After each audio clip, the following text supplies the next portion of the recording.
বাংলাদেশের প্রত্যেকটা প্রতিষ্ঠান তাদেরকে সেভ করবার জন্য আপ্রাণ চেষ্টা করে যাচ্ছে।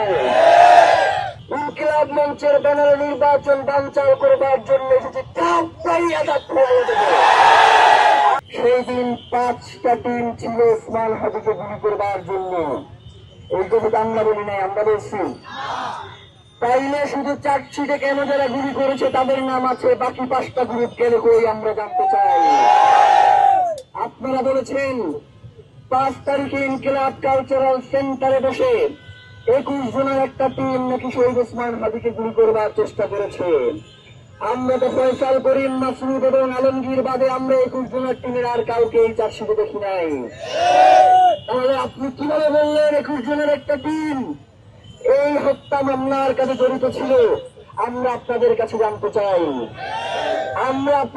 জানতে চাই, আপনারা জানেন এই মামলায় কবির নামে একজনকে আসামি করা হয়েছে, যিনি ইতিপূর্বে ইনকিলাব কালচারাল সেন্টারে গিয়েছিল।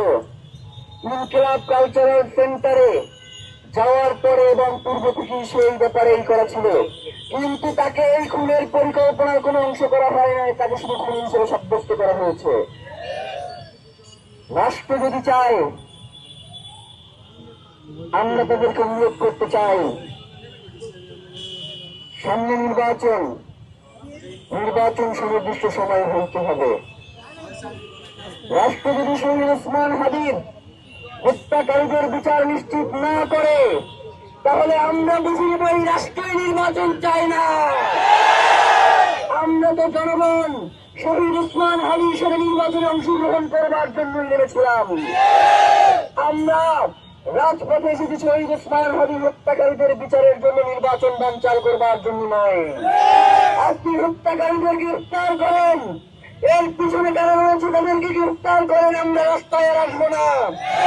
কিন্তু যদি আমাদেরকে বলা হয় আমরা ইনকিলাব মঞ্চের ব্যানারে নির্বাচন বানচাল করবার জন্য এসেছি,